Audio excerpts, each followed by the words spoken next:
Bapak Ibu yang siap lebih lagi memuliakan Tuhan pagi hari ini, sama-sama kita katakan amin. Haleluya. Semuanya diberkati Tuhan, amin.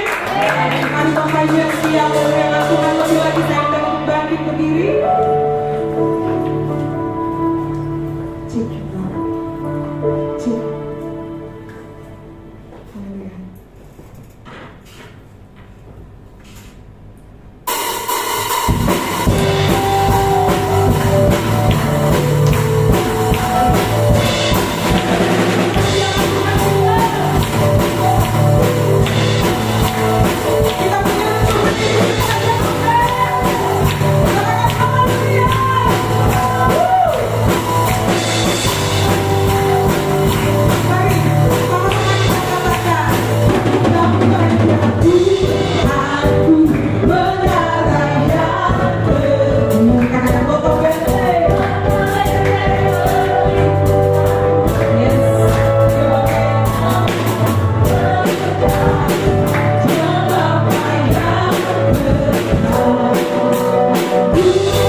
ini Tuhan, urapi, minyaki bibir anak-Mu Tuhan. Apa yang anak-Mu sampaikan adalah suara dari firman-Mu Tuhan, yang akan anak-Mu sampaikan. Tuntun kami Bapa, supaya firman-Mu itu benar-benar menjadi berkat dalam kehidupan kami ketika kami melakukannya setiap kehidupan kami. Bahkan setiap pendengar yang ada di rumah yang tidak beribadah pada saat ini di tempat bersama dengan kami, mereka juga mendapat lawatan-Mu Tuhan di tempat dimanapun mereka berada. Engkau memberkati, karena firman-Mu dulu, kemarin, sekarang, dan sampai selama-lamanya tidak pernah berubah. Itulah kasih, karena firman-Mu adalah dasar hidup kami yang memberkati kami. Terpujilah nama-Mu kekal untuk selama-lamanya. Haleluya. Amin.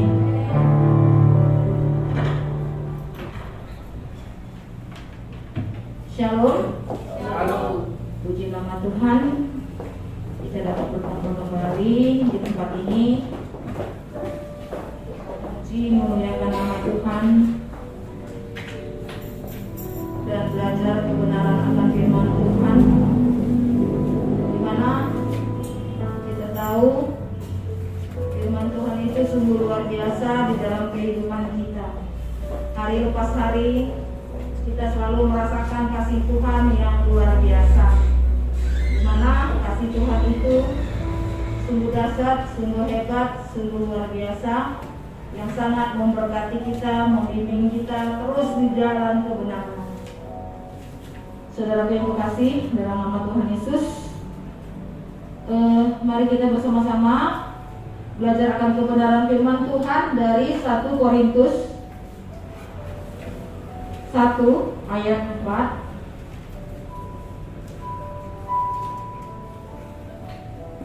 1 Korintus 1 ayat 4. Ya, saya membacakannya. Saudaraku yang kasih juga membacanya. Sama-sama kita membaca di ayat pertama ini, yaitu di ayat 4.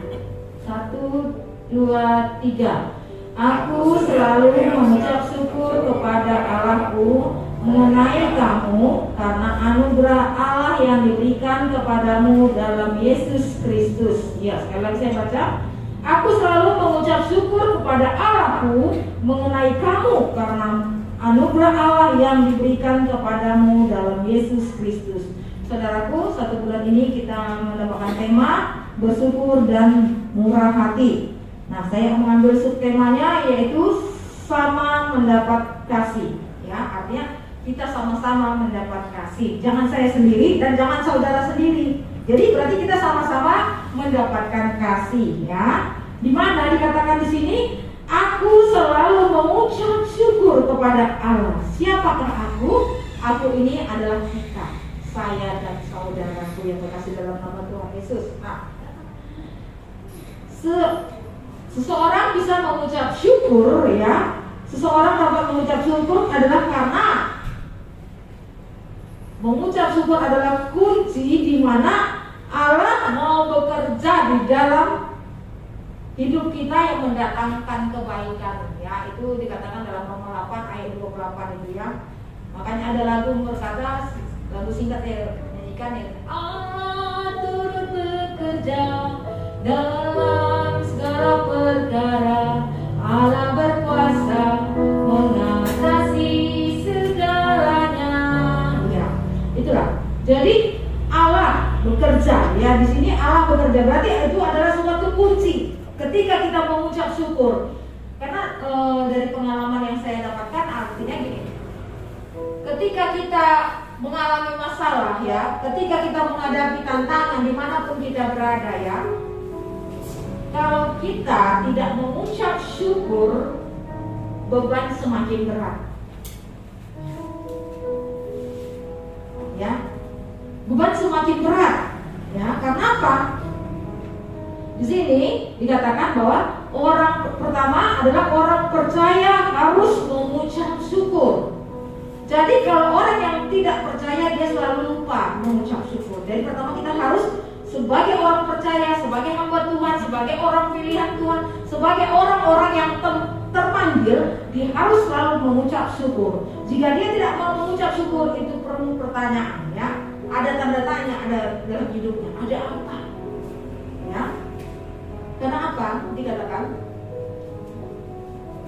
seperti firman Tuhan yang pernah saya sampaikan dalam Jumat pagi, ya, di situ di mana hamba-hamba Tuhan itu harus membekali dirinya dengan firman Tuhan. Dia tidak bersungut-sungut, senang berbagi, kasih bersama, bahkan kehidupannya diberkati, ya, mempunyai karakter pemimpin, yaitu mau melayani. Itulah firman Tuhan yang saya sampaikan minggu yang lalu, ya, di mana di situ adalah orang yang bersyukur, orang pilihan Tuhan. Nah, di sini mengapa? Ya, di sini katakan, di sini dikatakan, ya, aku selalu mengucap syukur. Nah, di sini saya bertanya kepada kita, mengapa dikatakan dalam firman ini? Mengapa aku harus mengucap syukur? Apa untungnya? Kalau orang dunia yang berkata gini, apa untungnya saya mengucap syukur sementara saya harus memberi? Gak ada pialanya. Itu bagi orang dunia, ya.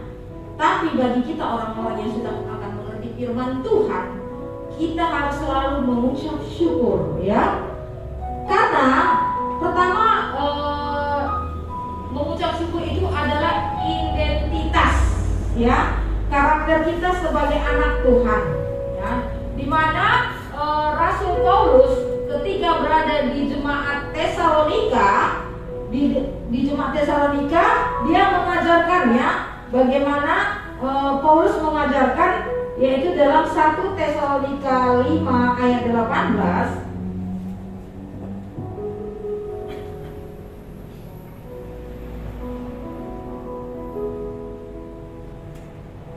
Ya, 1 Tesalonika 5 ayat 18 dikatakan situ, mengucap syukurlah dalam segala hal, sebab itulah yang dikehendaki Allah di dalam Kristus Yesus bagi kamu. Nah, di sini dikatakan siapa Yesus sebenarnya? Kalau di orang yang kurang mengerti, Yesus itu hanya tahu Tuhan. Bagaimana karyanya, bagaimana kedatangannya, bagaimana akhirnya. Banyak yang kurang mengerti, sehingga kita selalu terjebak dengan godaan-godaan di luar sana, ya. Disinilah kita harus memperkuat iman kita. Siapa Yesus yang sebenarnya? Ya. Kalau saya katakan, kalau Yesus itu adalah, dia adalah anak Allah yang tunggal, ya. Dia datang ke dunia ini, dia lahir. Berarti ada status jelas, ya. Bukan dia datang langsung seperti ya, dia tidak seperti itu, nggak langsung jadi manusia besar, ya. Dia harus menjadi orang yang terkecil, kecil dia artinya menjadi bayi, ya. Tapi kedatangannya dengan yang kudus, ya, karena dari benih Roh Kudus.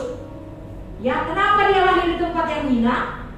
Kalau dia lahir di hotel, mungkin orang-orang kaya yang punya. Kalau dia lahir di rumah sakit, orang yang berduit yang punya. Tapi dia lahir di kandang yang hina, ya. Sehingga dia rela mati untuk menebus dosa kita. Berarti di sini dikatakan ada anugerah, ya. Di mana dikatakan tadi, aku selalu mengucap syukur kepada Allahku mengenai kamu karena anugerah Allah yang diberikan kepadamu dalam Yesus Kristus, yaitu anugerah keselamatan, ya. Maka ada firman Tuhan yang mengatakan, dan keselamatan tidak ada di dalam dunia ini selain kepada Dia. Sebab di kolong langit ini hanya ada satu nama. Nama siapa? Itu nama Yesus, ya. Nama Yesus yang berkuasa menyelamatkan. Itu anugerah yang luar biasa. Jadi dikatakan di sini adalah orang percaya harus mengucap syukur, ya. Di mana pertama saya tadi dikatakan identitas karakter sebagai anak Tuhan, ya. Yang kedua yaitu sebagai tanda, ya. Tanda ada Roh Kudus. Makanya ada firman Tuhan mengatakan biarlah, dan ada lagu dikatakan biarlah rohmu menyala dan layanilah Tuhan. Artinya ketika ketika badan kita lemah, ya, ketika badan kita lemah, kita harus lebih kuat. Roh kita, ya, memang badan lemah, tapi roh kita harus menyala-nyala, ya, menyala-nyala di dalam Tuhan. Nah, di mana Roh Kudus ada dalam hati kita. Efesus 5 ayat 18 sampai 20 dikatakan di situ adalah supaya Efesus 5 ayat 18 sampai 20. Dan janganlah kamu mabuk oleh anggur, karena anggur mengabuk, menimbulkan hawa nafsu, tetapi hendaklah kamu penuh dengan roh. Nah, di sini di ayat 18 ini dikatakan hendaklah kamu penuh dengan roh. Maka dikatakan ada tanda, yaitu Roh Kudus. Bagaimana tanda itu ada di dalam kehidupan kita, ya? Tanda yang ada dalam hidup kita ketika kita melakukan kesalahan, ada yang mengingatkan kita, berarti ada Roh Kudus, ya. Tetapi ketika kita melawan itu, roh itu tidak akan ada lagi di dalam hidup kita. Kenapa? Kita sudah melawan. Tetapi ketika kita menerima roh itu, ketika kita menghidupi roh itu di dalam kehidupan kita, ya, itu adalah satu tanda bahwa kita selalu mengucap syukur. Ketika kita mengucap syukur, roh itu menyala-nyala di dalam kehidupan kita. Kemudian merupakan satu ciri, ya, di mana sambung lagi di ayat ke 19-nya apa itu? Ayat ke 19-nya coba Efesus 5 ayat 19. Dan berkata-katalah seorang kepada yang lain dalam mazmur, kidung, puji-pujian dan nyanyian rohani, bernyanyi dan bersoraklah bagi Tuhan dengan segenap hati.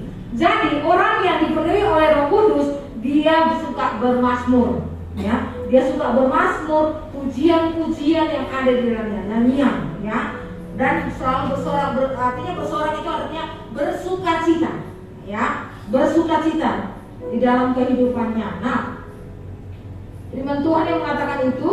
Dan kemudian kita tahu sebagai yang kedua ciri, yang ketiga kita merasakan ada, yaitu pilihan. Yang mengucap syukur itu adalah pilihan, ya. Ada orang yang mengucap syukur karena bukan itu pilihan, ya. Kenapa dikatakan pilihan, ya? Pilihan arti itu ketika dia berada di situasi yang genting, ya. Ketika di situasi yang sangat menyakitkan, ketika kita ditinggalkan, ketika kita dilupakan, ketika kita dianiaya, ya. Seperti apa yang terjadi kepada Habakuk, ya. Sekalipun dia dikecewakan, sekalipun dia ditinggalkan, tetapi dia tidak mengucap syukur, ya. Mengucap syukur, ya. Karena apa? Mengucap syukur dalam segala hal, ya. Baik di sekeliling kita, ya. Saya merasakan apa yang saya lakukan itu mungkin benar bagi saya, ya, kan? Bagi saya itu benar, tapi bagi orang lain belum tentu benar, ya. Padahal apa yang saya lakukan itu adalah ketulusan, bukan karena tetangga, bukan karena kawan, tetapi karena ada kasih Yesus, ya. Kalau karena tetangga, kalau karena kawan atau karena dunia ini, ya, mungkin saya punya perhitungan. Tetapi karena ada kasih Yesus, memang ketika kita melakukan kasih Yesus itu banyak yang tidak senang. Karena apa? Disinilah peperangan rohani, ya, peperangan rohani. Artinya bagaimana menjatuhkan semangat kita supaya kita tidak melakukan apa yang sesuai dengan firman Tuhan, ya. Satu cerita, saya melayani orang tua, ya. Orang tua ini tidak percaya kepada keluarganya sendiri. Dia lebih percaya kepada saya. Saya katakan hanya percaya kepada Tuhan, jangan percaya kepada saya.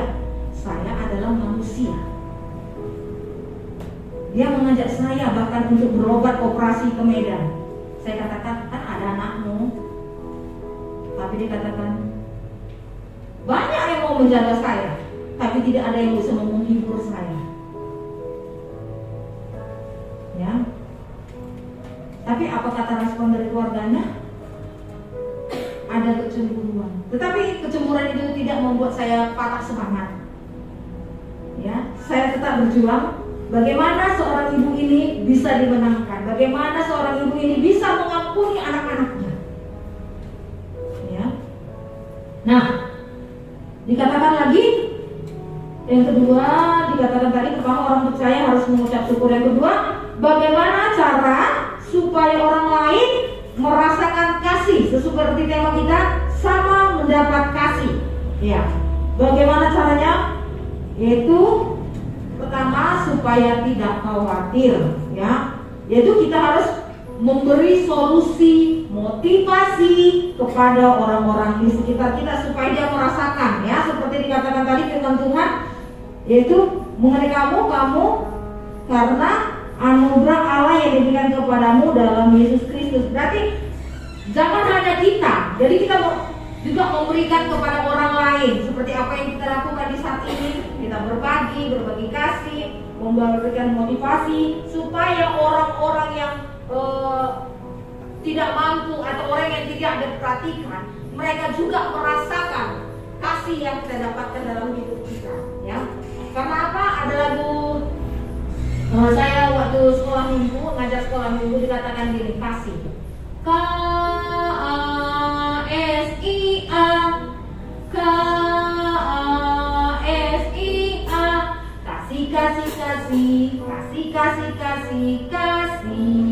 kasih itu sabar, tidak suka marah, sayang kepada teman seperti kasih Yesus. Kasih. Artinya di situ kita memberikan kasih, ya, tidak menuntut hal-hal yang lebih, ya. Karena apa yang kita berikan itu karena kita sudah merasakan kasih Tuhan. Nah, seperti lagu juga dikatakan, ku kasih engkau dengan kasih Tuhan, ku kasih engkau dengan kasih Tuhan, ku lihat di wajahmu kemuliaan wajahku, kasih engkau dengan kasih Tuhan.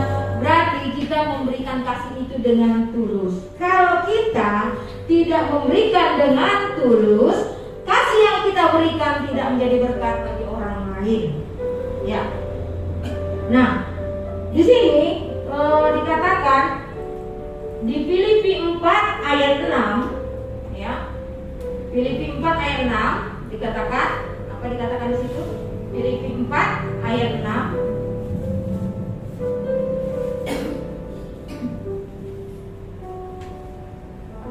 Ya.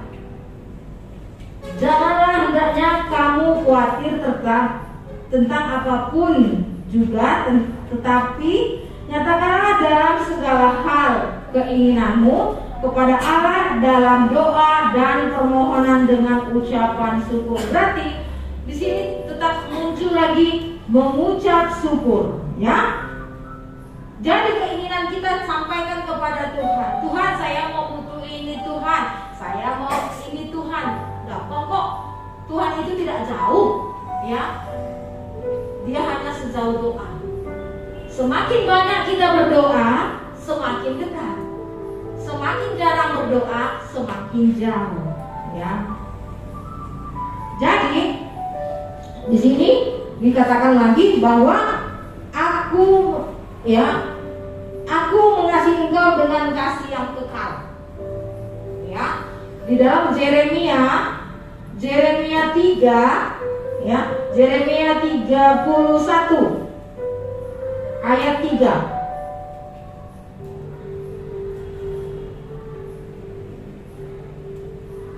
Dikatakan di situ, dari jauh Tuhan menampakkan diri kepadanya, aku mengasihi engkau dengan kasih yang kekal, sebab itu aku melanjutkan kasih setiaku kepadamu. Jadi apa yang sudah kita dapatkan, kita berikan kepada orang lain. Berarti juga orang lain mendapatkan apa? Kasih, ya, kasih, ya.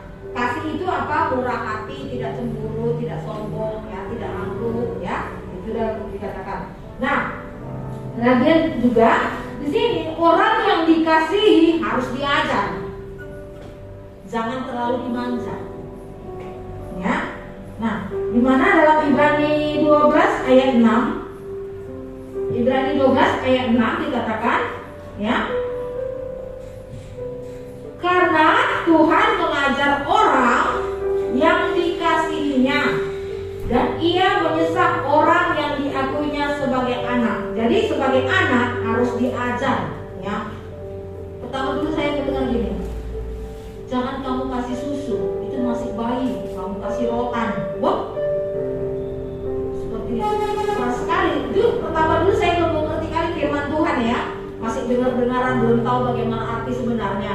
Wow, dikasih rotan, wah, cara mengajarnya bagaimana ini? Jadi teringat saya, wah, berarti harus dipukul. Tapi arti yang sebenarnya adalah rotan adalah sebagai tongkat, ya, itu tongkat kekuatan. Ketika dikasih rotan, diajar dengan rotan, berarti diberikan kekuatan supaya semakin kuat di dalam Tuhan, ya. Kita mengasihi orang jangan hanya memberi uang, memberi makanan, tetapi ada solusinya, itu firman Tuhan. Karena apa? Kita sudah dibekali oleh firman Tuhan. Nah, karena apa dikatakan Tuhan mengajar orang yang dikasihinya? Ya, coba kita baca lagi Mazmur 86 ayat 15.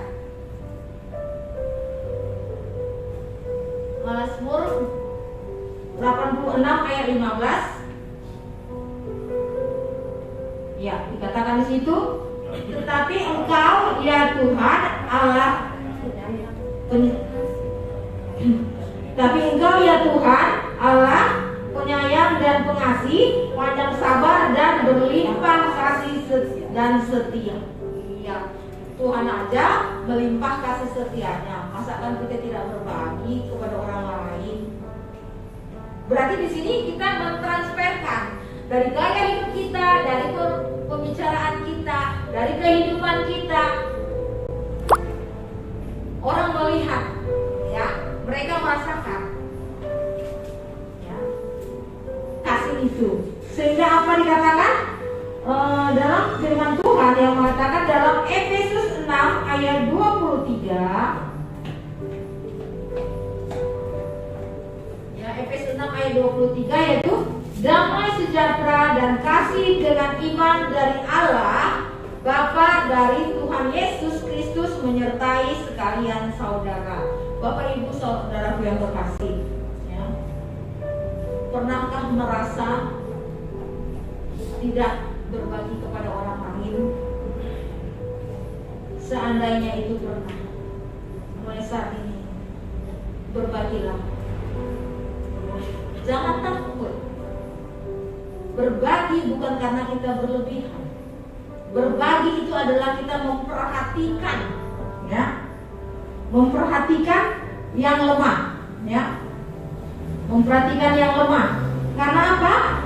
Karena itu adalah sifat orang yang murah hati, ya. Orang yang murah hati pasti diberkati, ya. Karena apa?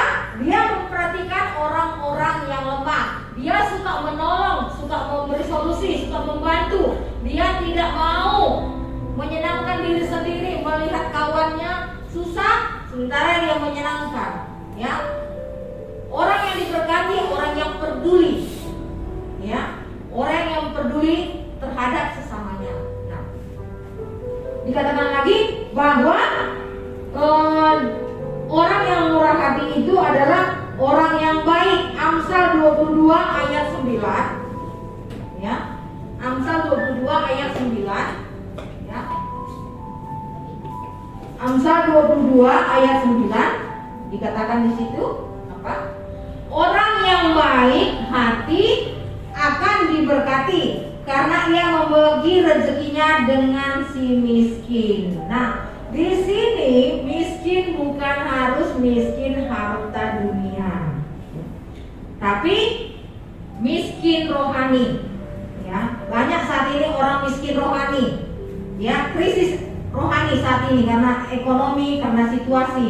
Tetapi kita percaya ketika kita memberikan kasih Tuhan, orang-orang juga dapat diselamatkan, ya. Kasih Tuhan itu yang kita katakan bahwa Yesus datang ke dunia untuk menyelamatkan, ya. Seperti dikatakan Yohanes 10 ayat 10, pencuri datang untuk mencuri, membunuh dan membinasakan. Tetapi aku datang untuk mencari yang terhilang. Artinya di sini kita akan berbagi, kita akan supaya orang dapat diselamatkan. Bagaimana orang dapat diselamatkan? Melakukannya dengan firman Tuhan. Karena firman Tuhan adalah dasar hidup kita.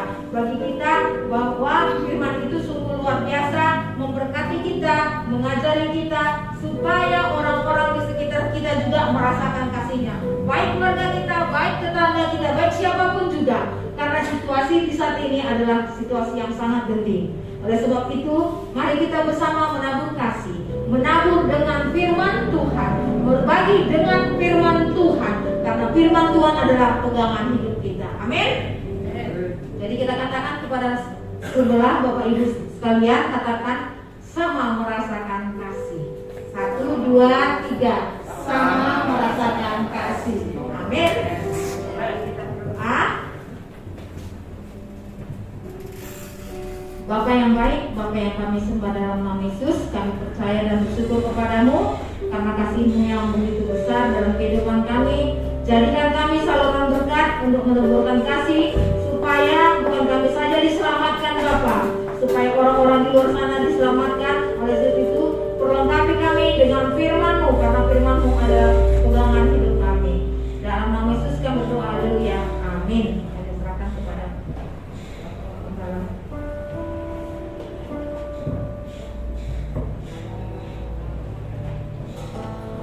Haleluya, terpuji nama Tuhan. Terima kasih kepada hamba-Nya yang sudah menyampaikan sharing Tuhan buat kita pada pagi hari ini. Kita akan mendengarkan warta sepekan. Shalom dan selamat datang kami ucapkan kepada Bapak Ibu yang baru pertama kali hadir untuk beribadah di tempat ini. Dengan penuh sukacita kami mengundang kembali Bapak Ibu untuk boleh hadir beribadah di tempat kita yang akan datang. Ibadah di tempat ini mematuhi protokol kesehatan yang ketat. Warta sepekan yang pertama, ibadah doa subuh setiap hari Selasa dan Kamis di tempat ini, ataupun via Zoom pukul 5 WIB, di mana linknya akan diberikan di grup gereja. Yang kedua, ibadah family altar telah aktif kembali dan boleh diadakan secara onsite. Mari bergabung di FA yang ada. Yang ketiga, ibadah doa puasa setiap hari Sabtu di tempat ini pukul 10 WIB. Yang keempat, ibadah Next Gen Pemuda diadakan setiap hari Sabtu di tempat ini pukul 19.30 WIB. Mari anak-anak muda dan juga Bapak Ibu yang berjiwa muda untuk boleh bergabung bersama dengan kami di ibadah ini. Ibadah raya minggu di tempat ini diadakan hanya satu sesi saja, kita masuk pukul 10 WIB disertai dengan sekolah minggu. Warta tambahan. Yang pertama, pelayanan pastoral seperti pelayanan doa, baptisan, konseling, pernikahan, pelayanan kedukaan dan sebagainya dapat menghubungi sekretariat gereja atau di nomor yang sudah pernah dilayar. Yang kedua, bagi Bapak Ibu yang rindu untuk mengambil bagian dalam pelayanan dan dituntut untuk melayani Tuhan di tempat ini, dapat menghubungi pekerja di tempat ini atau atas nama Bapak Karunia Siagia. Yang ketiga, mari terhubung dengan gereja untuk mengetahui info-info mengenai ibadah, di mana Bapak Ibu bisa bergabung di grup gereja dengan scan barcode yang ada di maling dekat pintu keluar. Yang keempat, mari kita bersama membangun rumah Tuhan di gereja ini, GBI Jalan Medan 100 Suluk Kakak. Dengan persembahan Bapak Ibu boleh disampaikan di kotak persembahan yang tersedia, atau boleh juga diberikan ke rekening gereja di Bank BRI atas nama Panitia Pembangunan GBI Jalan Medan 100 Suluk Kakak, atau dengan nomor rekening yang sudah tertera di layar. Warta tambahan, di mana Next Gen akan mengadakan event konser doa bagi generasi yang akan diadakan pada hari Jumat 1 April 2022 pukul 18.30 WIB di GBI Rumah Persembahan Ruang Zaitun 1. Nah, bagi anak-anak muda, mari kita boleh bersama-sama bergabung untuk mengikuti ibadah ini. Demikian warta sepekan, Tuhan Yesus memberkati. Mari kita persiapkan hati kita. Kita akan memberikan persembahan yang kedua, dan sehabis kartu persembahan kedua sudah dijalankan, Bapak Ibu juga dapat memberikan persembahan khusus untuk pembangunan di gereja ini secara langsung, di mana Bapak Ibu boleh memberi di kotak persembahan yang sudah tersedia di depan. selalu memberi, Tuhan Yesus memberkati. Mari kita naikkan pujian kita.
Sehingga kami boleh menjadi pelaku-pelaku dari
cabang-cabangnya Bapak. Engkau memberkati semua ya Tuhan Yesus. Biar kiranya hikmat turun bagi gembala-gembala kami ini Tuhan Yesus. Terima kasih Bapak yang baik, terima kasih Tuhan Yesus. Dan Engkau juga memberkati Tuhan setiap umat-umatmu yang ada di tempat ini Tuhan, setiap jemaatmu. Oh terima kasih Bapak. Biar kiranya berkat-Mu mengalir bagi setiap jemaatmu Tuhan Yesus. Setiap keluarga-keluarga Engkau memberkati Tuhan. Biar kiranya istri tunduk pada suami Tuhan Yesus, dan suami mengasihi istri, dan anak-anak taat kepada orang tua Yesus. Biar kiranya genaplah Tuhan firman-Mu di gereja-Mu di saat ini digenapi di dalam nama Tuhan Yesus, di dalam nama Tuhan Yesus. Terima kasih Bapak yang baik. Kami juga berdoa Tuhan bagi aparat TNI Polri Tuhan. Engkau memberkati Tuhan di bangsa kami ini Tuhan, menjaga keamanan bangsa kami Bapak, sehingga bangsa kami ini oleh aman kami sejahtera mengada bagi bangsa kami Tuhan Yesus. Terima kasih Bapak. Dan kami juga berdoa buat kota kudus New Yerusalem, Salum Yerusalem, Salum Yerusalem. Berkatilah Engkau kota kudusnya Allah, berkatilah tembok-tembokmu, sentosa ada di puri-Mu Tuhan Yesus. Kami percaya berkat-Mu akan mengalir bagi bangsa kami, bagi gereja-Mu Tuhan, bahkan bagi keluarga kami lepas pribadi Tuhan. Terima kasih Bapak yang baik. Sebelum kami pulang dari tempat ini, kiranya Engkau melindungi kami sampai kami ke masing-masing selamat Tuhan Yesus. Dan kami sebelum pulang Tuhan,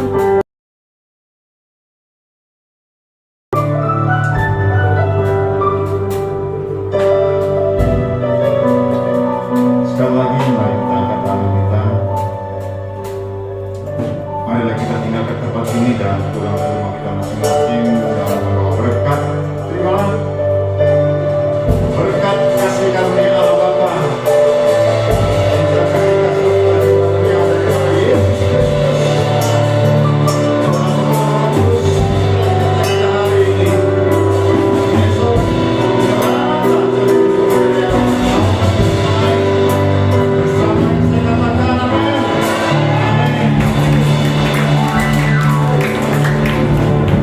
silakan duduk dulu 1 menit.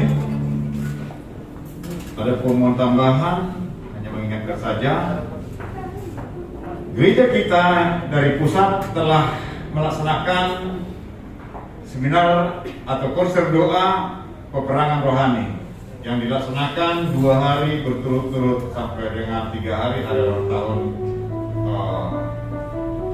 Departemen Doa, yaitu ya kepada Bapak Ibu Saudara, mari tonton siaran tunda ataupun ikuti siaran tunda. Nanti diumumkan di pengumuman daripada WhatsApp gereja ya. Silakan markup di scan untuk mengetahui kegiatan di gereja kita yang telah berlalu, mungkin hari-hari kemarin kita sempat. Dan apa yang disampaikan dalam konser doa itu ya, untuk menangkan peperangan rohani ada 3 hal. Ya, pertama kita harus mengingat pengorbanan Yesus di kayu salib ya, dengan darah Yesus, amin. Itu. Yang kedua melalui kesaksian kita ya. Yang ketiga yaitu apa? Kita dengan tekun berdoa. Maka gereja ini ada menara doa ya, yang disebutkan doa pagi atau ibadah subuh ya.